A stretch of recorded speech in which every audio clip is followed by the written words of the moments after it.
안녕하세요, 제이입니다. 핸드폰, 셀카, 개그맨, 에어컨. 이 언뜻 영어 단어처럼 들리지만 표준 영어 단어가 아닌 모두 콩글리시입니다. 그리고 파이팅, 원피스, 오바이트, 커닝 얘들은 영어 단어가 분명히 맞습니다. 하지만 우리나라에서는 다른 뜻으로 쓰이는 또 다른 콩글리시입니다. 자, 이런 부류의 콩글리시 외에도 빠때리니, 엑기스니 그런 외색 콩글리시도 너무나 많죠.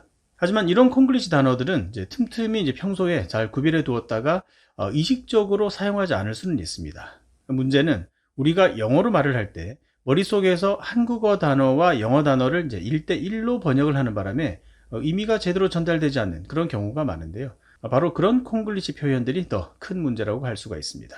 예를 들면 잠든 친구를 깨우려고 하는데 야 일어나. 자, 이 말을 일어나, stand up 이라고 한다든가 식기 전에 빨리 드세요 이 말을 하고 싶어서 eat fast 라고 하면 혓바닥이 다 데이는 경우가 발생하지요.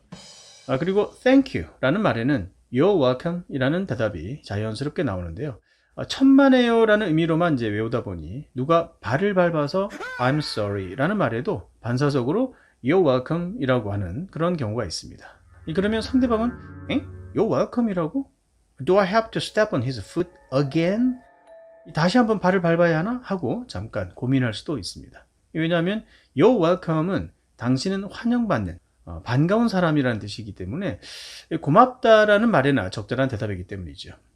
자, 앞으로 저와 함께 이런 콩글리시 표현들을 이제 하나씩 해결해 나갈 텐데요. 일단 관건은 영어 단어의 뜻을 한국어와 1대1로 번역된 그런 단어장처럼 외워서는 안 되고요. 그 단어가 사용된 여러 가지 경우의 예문들을 통해서 단어의 진짜 해석을 제대로 알아야 한다는 것입니다. 먼저 오늘의 단어는 기르다입니다. 기르다 하면 기본 영어 단어로 일단 raise와 grow가 떠오릅니다. 그렇다면 개를 기르다, 나 개 키우고 싶어. 이 말은 raise일까요? grow일까요?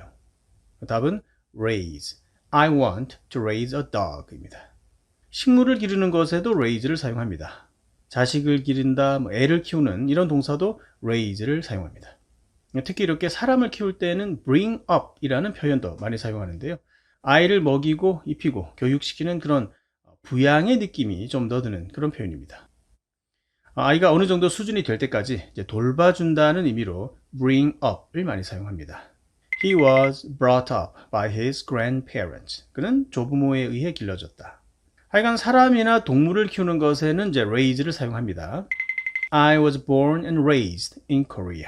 나는 한국에서 태어나고 자랐다. 하여간 raise는 이렇게 키가 커지듯이 이렇게 위로 자라게 만들고 뭔가 수준이 높아지도록 만드는 그런 키우다입니다. 반면에 수염을 기르다, 손톱 발톱을 기르다, 머리를 기르다 이렇게 기르는 것에는 grow를 사용합니다. She has grown her nails for years. 그녀는 손톱을 몇 년 동안이나 길렀다. 그리고 grow는 raise와 마찬가지로 식물을 기르는 것에도 사용할 수가 있습니다. 예를 들면 I'm growing lettuce in my backyard. 난 텃밭에서 상추를 기르고 있어. 자, 그렇다면 raise와 grow의 대표적인 차이점은 무엇일까요? 기본적으로는 이렇게 구별하시면 됩니다. 이 양육의 개념으로 사람이나 동물을 기르는 것에는 raise, 즉 살아 움직이는 것에는 raise를 사용하시고요.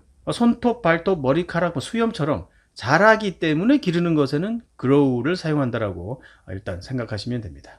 식물은 raise, grow 둘 다 사용하는데 그 이유는 식물은 식물이 잘 성장하도록 돌보면서 키우기 때문에 raise도 되지만 그냥 놔둬도 잘 자라잖아요. 그래서 grow도 사용이 가능한 것입니다. 일단 이렇게 기억해 두시고요. 왜 이런 차이가 나는지도 한번 알아봐야겠죠. 각 동사가 가진 기본적인 의미 때문에 그런 것인데요.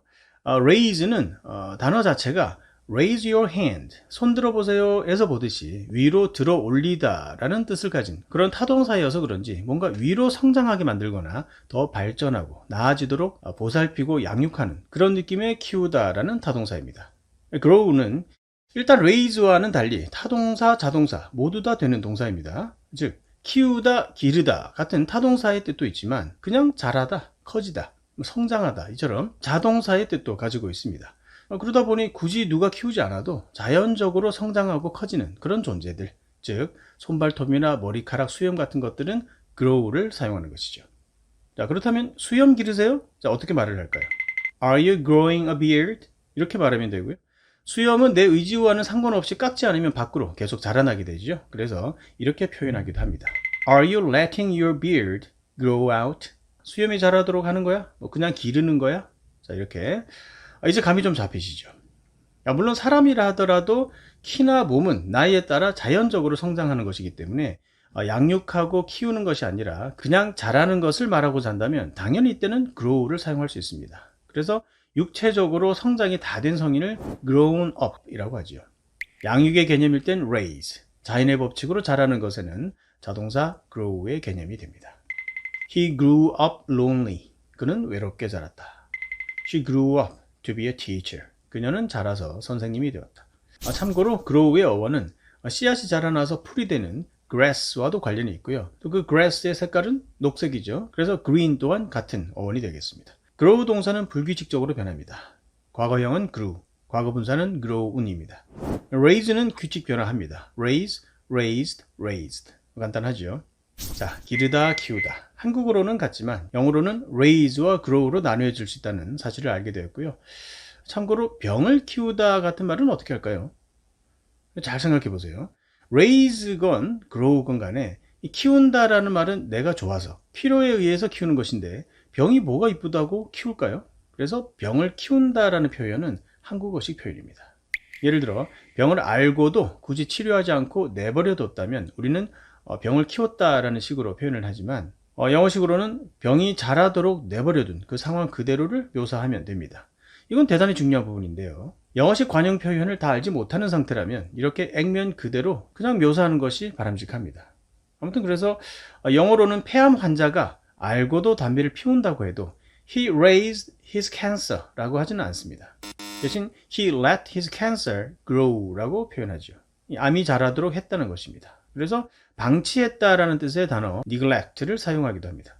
neglect, cancer, 암을 방치하다, 소홀히 여기다의 뜻입니다. 자, 이렇게 raise, grow를 통해서 키우다, 기르다의 의미를 비교해 보았는데요. 이게 다는 아닙니다. 힘이나 능력을 키우는 것에는 develop이 좋습니다. 능력이 애초에 없었거나 아니면 미약한 상태에서 능력을 키우거나 개발하는 것은 develop. 그리고 영어 실력이 어느 정도 있지만 더 잘하도록 실력을 키우는 것, 개선하는 것에는 improve. 제자를 키우는 것에는 train. 이렇게 상황에 맞는 영어식 사고의 단어를 찾는 것이 중요하고요. 한국말로는 모두 키우다라 하더라도 목적어가 무엇인가에 따라 이렇게 영어 단어의 해석 개념으로 접근하는 것이 보다 자연스러운 영어를 구사하는 데 꼭 필요합니다. 영어로 말을 만들 때 한글 표현을 먼저 직역하려 들지 마시고 내가 묘사하고자 하는 상황에 대한 정확한 인식이 더 우선시 되어야 합니다. 그 다음에 그 상황에 맞는 영단어를 잘 찾아서 배열을 하는 것이죠. 이 잘 찾아내는 방법은 예문을 많이 접하고 단어 하나를 보더라도 제대로 폭넓게 이해하려는 자세가 대단히 중요합니다. 자, 오늘은 여기까지입니다. 감사합니다.